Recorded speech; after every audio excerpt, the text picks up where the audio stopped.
नमाज जनाब एक ऐसी चीज़ है जिसमें इतना अल्लाह ताला ने सुकून रखा हुआ है जो कि हमें सुकून देती है, हमें राहत देती है, हमें एकदम से स्ट्रेस से मैं समझती हूँ कि फ्री कर देती है। और अल्लाह के बड़े वो नेक बंदे होते हैं जिनको अल्लाह ताला जो है वो इस तरफ बुला देता है। ब्रेक पर जाने से पहले मैंने एक सवाल किया था कि जो लोग अक्सर हमने ऐसे लोग देखे जो नमाज पढ़ते हैं लेकिन नमाज में दिल नहीं लग पाता या बेचैनी इस तरह की कैफियत में रहते हैं, तो क्या वजह होती है? देखें, नमाज का जो असल मकसद है, अल्लाह के रसूल सल्लल्लाहु अलैहि वसल्लम ने फरमाया था कि नमाज में से आपको वही हिस्सा मिलता है जो आपने खशियत में पढ़ा है, यानी ला सलात लिमन ला खशियत लहू। वो नमाज ही नहीं है जिसमें खशियत ना हो।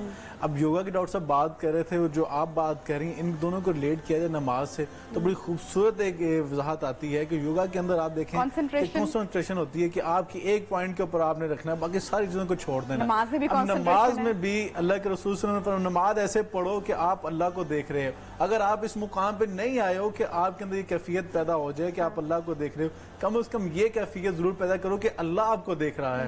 हज़रत अली मुर्तज़ा करमल्लाहु वजहुल करीम फरमाते हैं कि जब मेरा दिल करता है कि मैं रब से बातें करूं तो मैं नमाज पढ़ता हूँ, और जब मेरा दिल करता है रब मुझसे बातें करे तो मैं कुरान पढ़ता हूँ। मतलब नमाज जो है जहाँ पे हमें बहुत सारी जिस्मानी फवाइद डॉक्टर साहब ने बताए, वहाँ पे रूहानियत भी दे रही है कि आप ज़हनी सुकून हासिल हो रहा है आपको, और नमाज का हिस्सा वही आपको मिल रहा है जिसमें आप ज़हनी तौर पे हाजिर है। मतलब नमाज बंदा पढ़ रहा और ज़हन बंदा कारोबार में पहुंचो, पीछे दुकान में, पीछे जॉब में, तो नमाज नहीं होती। नमाज वो है जो आपने पूरी कंसंट्रेशन के साथ पढ़ी है और राब्ता कायम करना है ना। अल्लाह से जब आपकी फैमिली से अगर 10 दिन तक या महीने तक बात ना हो तो आप कैसे बेचैनी महसूस करेंगे? माँ से आपकी बात नहीं हुई, बहन से, शौहर से, बीवी से, बच्चों से बात नहीं हुई, तो कैसे आप बेचैन रहेंगे ना? किसी तरह राब्ता हो जाए, और जैसे ही राब्ता हो जाता है तो आपको सुकून आ जाता है, सब खैर है। इसी तरह नमाज अल्लाह से राब्ता है, जब आप अल्लाह से राब्ता नहीं करेंगे, उस तक अपनी बात नहीं पहुंचाएंगे तो बेसुकून रहेंगे। देखिए, डॉक्टर ये कहते हैं, डॉक्टर साहब भी ये कह रहे होंगे, सेकंड करेंगे इस बात को, कि जब तक एक पेशेंट जो है अपना अंदर की फ्रस्ट्रेशन जो है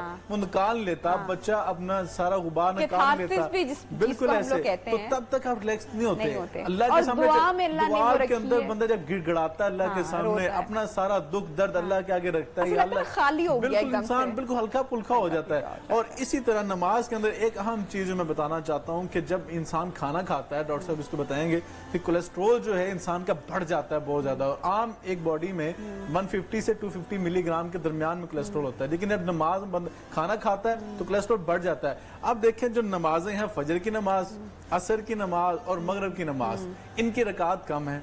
वजह क्या है कि तब इंसान का पेट खाली होता है, इंसान भूखा होता है। और जो नमाजें हैं, जोहर की नमाज है और इशा की नमाज है, इनकी रकात की तादाद ज्यादा है। वजह क्या है? जब आप खाना खा के नमाज पढ़ने जाते हैं तो आप जब नमाज पढ़ते हैं तो कोलेस्ट्रोल जो है वो रिलीज होते हैं, कम होते हैं, तो आपकी बॉडी नॉर्मल में आ जाती है। और इसी तरह रमजान के अंदर अभी बात करते हैं इफ्तारी की, इफ्तारी के अंदर इंसान ज्यादा खाता है, इफ्तारी के बाद ईशा की नमाज है, ईशा की नमाज के बाद नमाज तरावी है।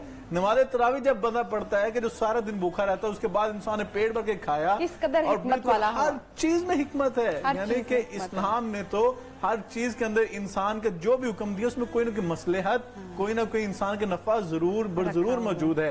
इसलिए नमाज के अंदर जो है, मैं समझता हूँ कि डॉक्टर साहब जो बात कर रहे थे उससे पहले हम वजू की थोड़ी सी बात में ऐड कर लेते हैं कि वजू जो है, ये कुरान ने कहा जब नमाज के लिए जाओ तो वजू करो। अच्छा, वजू के ऊपर भी हमने क्योंकि डिटेल में बात करनी है।